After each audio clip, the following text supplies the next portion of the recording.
E hoje eu continuo no capítulo 10, só que agora do versículo 23 em diante. No capítulo 10 de 1 Coríntios, está falando sobre, agora sim, falando sobre a idolatria. E Paulo vai desconstruir a ideia do ídolo e a ideia de que é alguma coisa o ídolo ou é alguma coisa o que se oferece ao ídolo. Então ele vai chegar a essa conclusão, olha, o ídolo não é nada e nem o que se oferece ao ídolo nada é. E ele então vai dar mais um passo e vai dizer, vai afirmar que idolatria é algo muito mais abrangente do que apenas sentar numa mesa com um ídolo. Ele vai terminar, e nós terminamos na última reunião, apresentando os versículos de 19 em diante do capítulo 10, onde ele vai dizer que idolatria é você trocar Deus por alguma outra coisa. Por um outro Deus ou por outra coisa qualquer. Que seja um pedaço de pau, ou que seja uma situação, ou que seja até mesmo uma pessoa. Idolatria é servir a dois senhores. Ele vai dizer isso, ele vai ampliar o conceito. Porque até então os coríntios tinham o seguinte conceito: eu não vou no templo do pagão, do templo do paganismo, então eu não sou idólatra. Eu não como assentado na mesa dos pagãos, então eu não sou idólatra. Ele vai dizer, não é só isso não. Não é só isso não.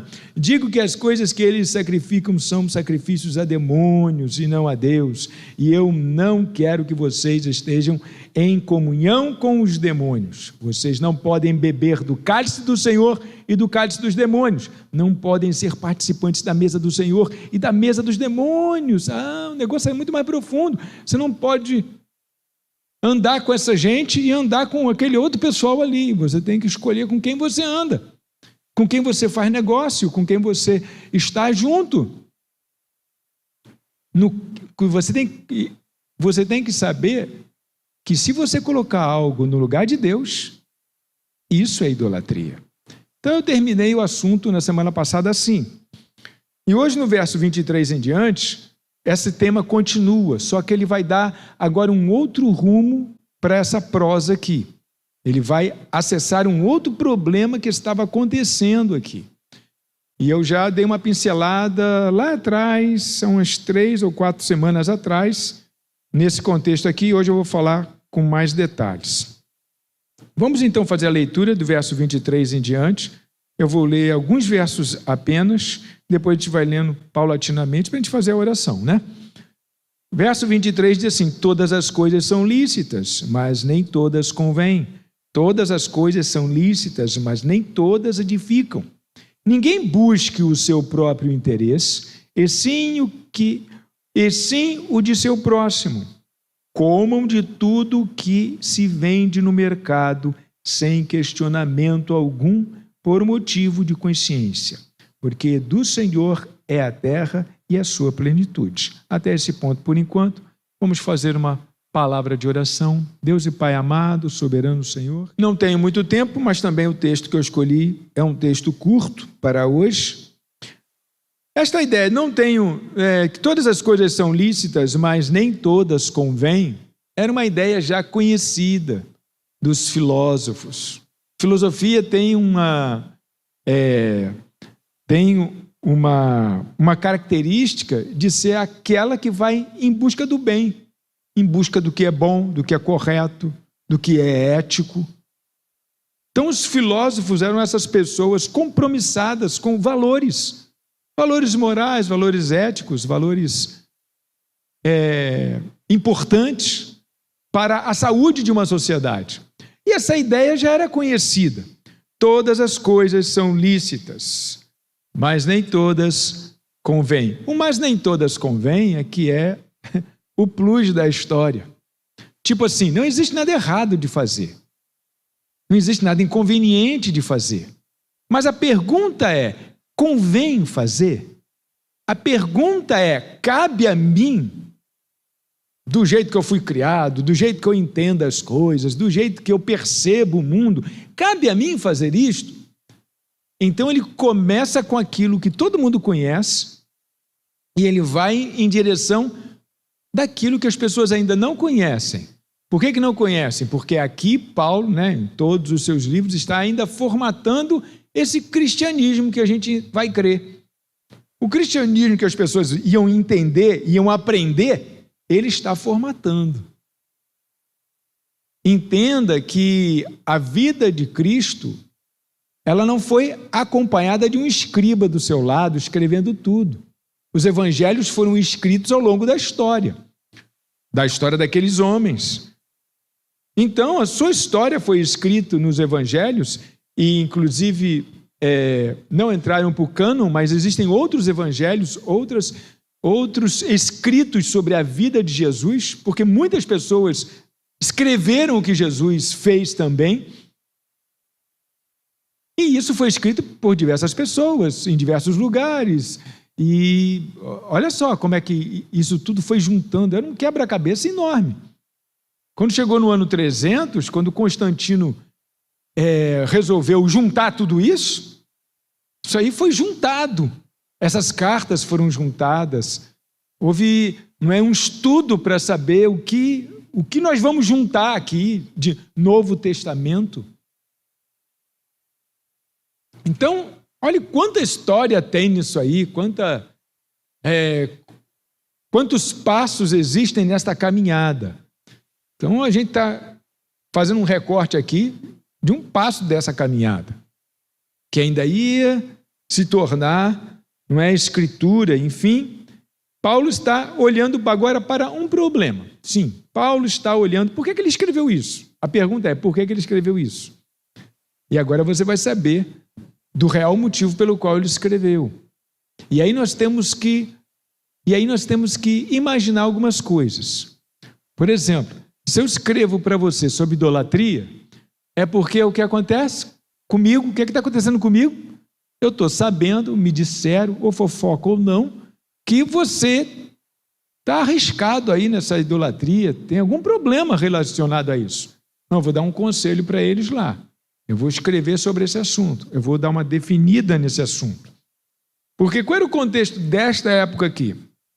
O contexto dessa época não se sabe ao certo se os mercados que vendiam para os judeus a carne, não se sabe, é uma hipótese, que eles poderiam estar sofrendo algum tipo de perseguição. Então, eles poderiam ter sido fechados, ou poderiam ter diminuído na sua quantidade, ou poderiam não existir mais naquela região. Porque a questão era, como é que eu vou comprar carne ali no mercado? Porque a maioria daquelas carnes foram comprometidas em oferendas a ídolos. Você veja que, anteriormente, ele desconstrói a ideia de que ídolo é alguma coisa e de que sacrifício não é nada. Se o ídolo não é nada, o sacrifício a ele nada é. E agora esses crentes aqui, inclusive eram os crentes mais abastados da igreja, porque os mais pobres comiam peixe e os mais ricos comiam carne. Até hoje também é assim, né? A gente come mais peixe do que carne. Carne ficou revelado para o domingo. Carne ficou, para algumas datas especiais. Aqui não é diferente. Eles comem mais peixe do que carne. Então Paulo vai falar sobre essa questão. Alguma coisa aconteceu com os mercados dos judeus que vendia carne. E esses mercados, então, provavelmente não estavam mais suprindo, ou porque eram perseguidos, ou porque fecharam mesmo, enfim, não se sabe exatamente o que, isso tudo é conjectura, mas o fato é que se você quisesse comer carne sendo judeu, tinha que comprar no mercado comum, na praça, na ágora. Por quê? Porque era oferecido no templo, e do templo que sobrava ia para o mercado. Então era oferecido e o que sobrava ia para o mercado. Ou então era oferecido no próprio mercado. Enfim, havia esse problema. E é sobre este problema que está sendo tratado esse assunto aqui. a questão da idolatria. Ninguém vai mais comer carne desse jeito. Bom, então Paulo vai começar desconstruindo essa ideia, dizendo assim: comam de tudo o que se vende no mercado, sem questionamento algum, por motivo de consciência. Valmir, que isso, Valmir? Ele teve uma coragem, hein? Ele foi contra a tradição. Todo mundo sabe que nesse mercado só vende troço oferecido. Todo mundo sabe. Paulo aí chega e escreve para os coríntios: comam de tudo que está no mercado, sem perguntar nada a ninguém, sem problema de consciência. Olha que reviravolta. Olha que coisa, meu Deus. É novo demais para eu entender. É novo demais.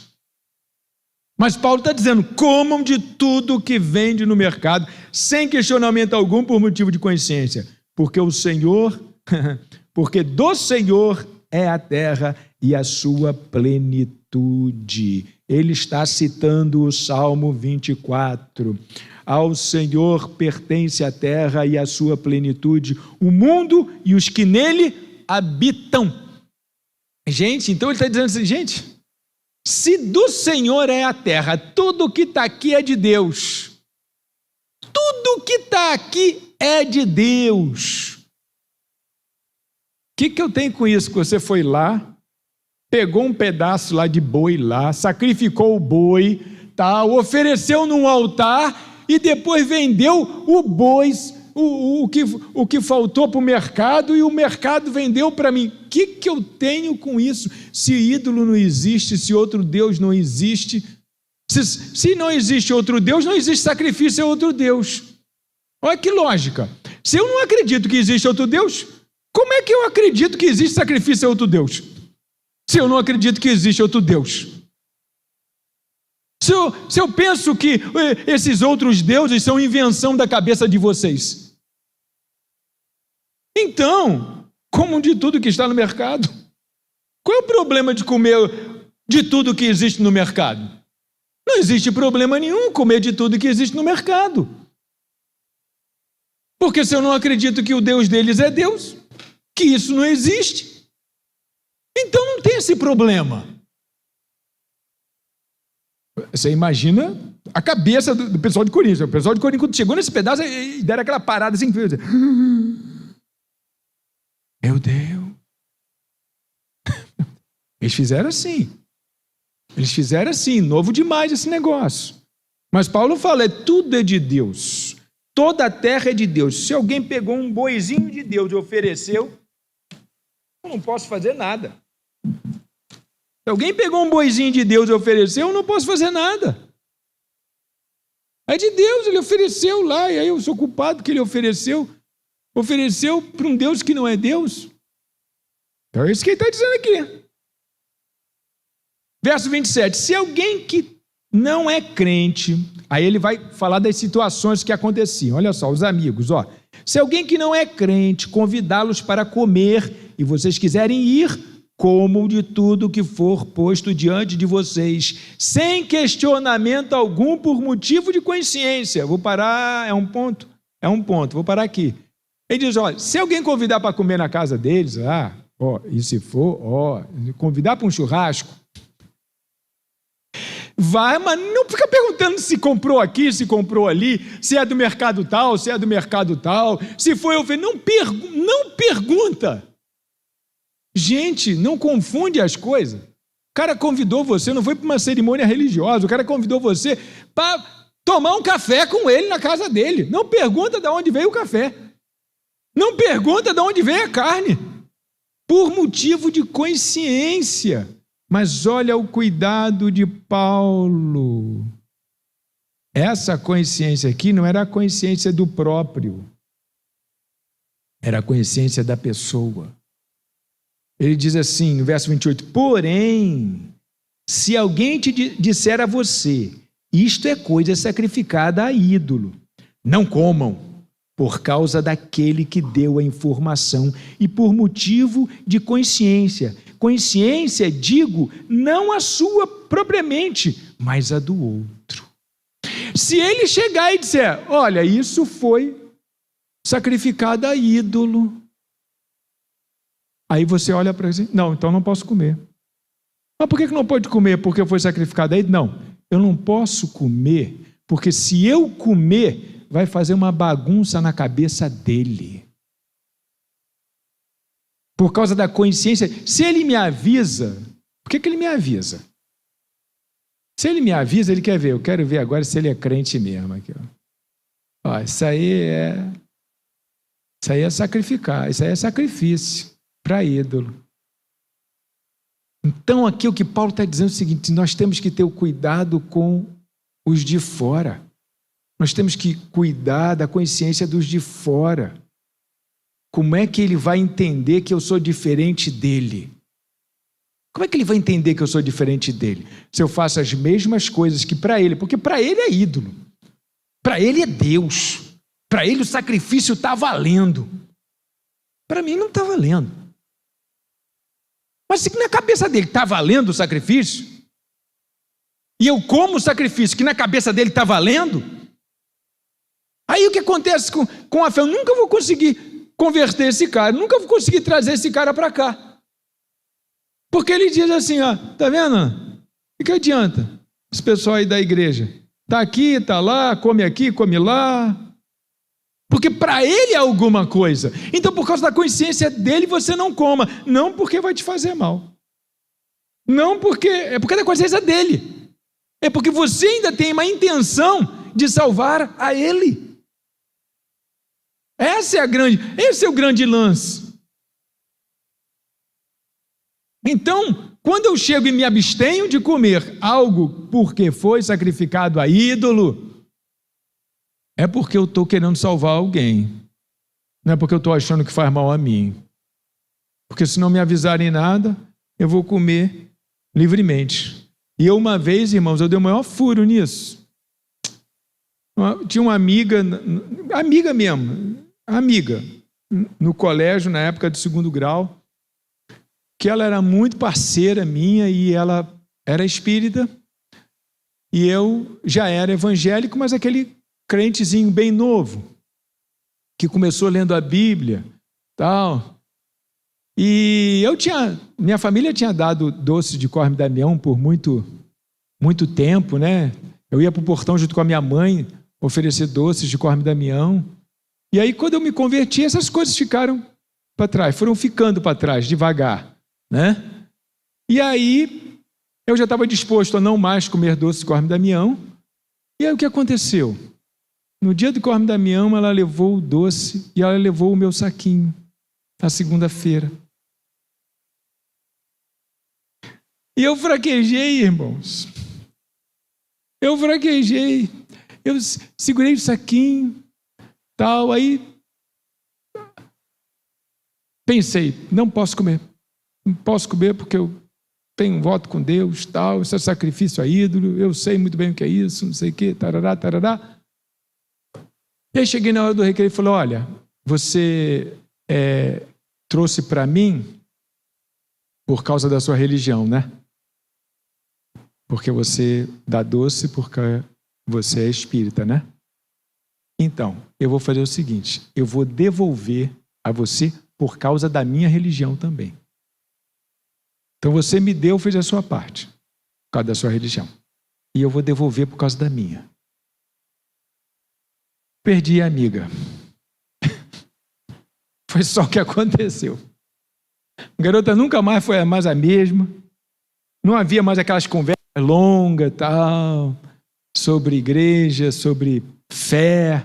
Ela gostava muito de papo filosófico. Então, não, eu perdi a amiga. Perdi a amiga ali. Poderia ter levado para casa, jogado fora, entendeu? Eu teria... Entendeu? Poderia...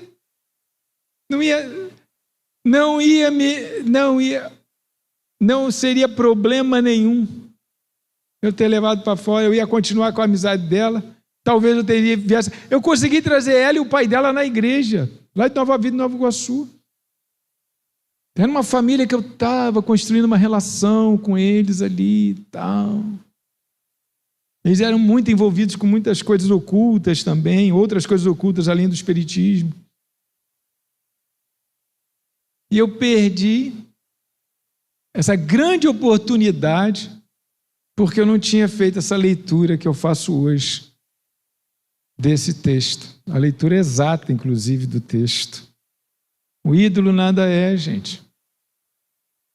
O ídolo nada é. Se o ídolo nada é, eu não posso ficar com medo do que se diz ser oferecido aquilo que nada é. Então, quando eu não como, é porque eu estou dando um testemunho. Quando eu não como, é porque eu estou testemunhando para alguém. Quando eu não como, eu poderia não ter comido, mas poderia não ter devolvido e acabado com a amizade. Até porque ela nem tinha essa compreensão que ela estava oferecendo para os demônios. Porque eu também, quando estava lá no centro, não era para demônio, era para criança. Não dava para demônio, não dava para demônio, dava para criança.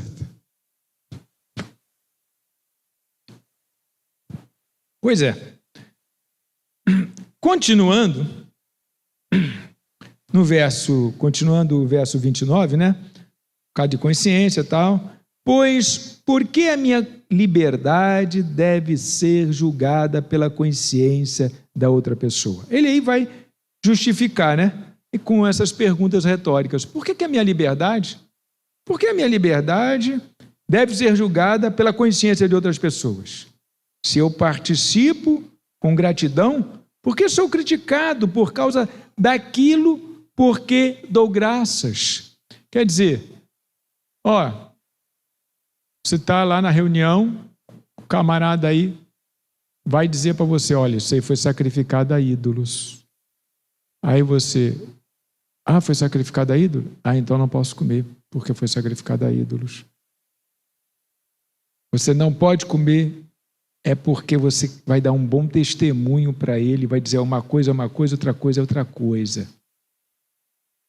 Porque, na verdade, quando você ora, aqui, se eu participo com gratidão, quer dizer, em oração, grato a Deus, porque sou criticado por causa daquilo por quem dou graças. Você orou, está santificado.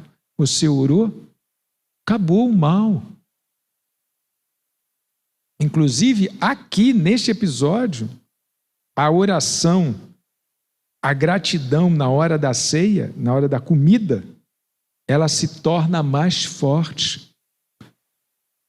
Muitos crentes justificam a sua oração na hora do almoço e da janta aqui. Eu dou graças. Você dá graças? Você deve dar graças pelo almoço, dar graças pela janta, não é?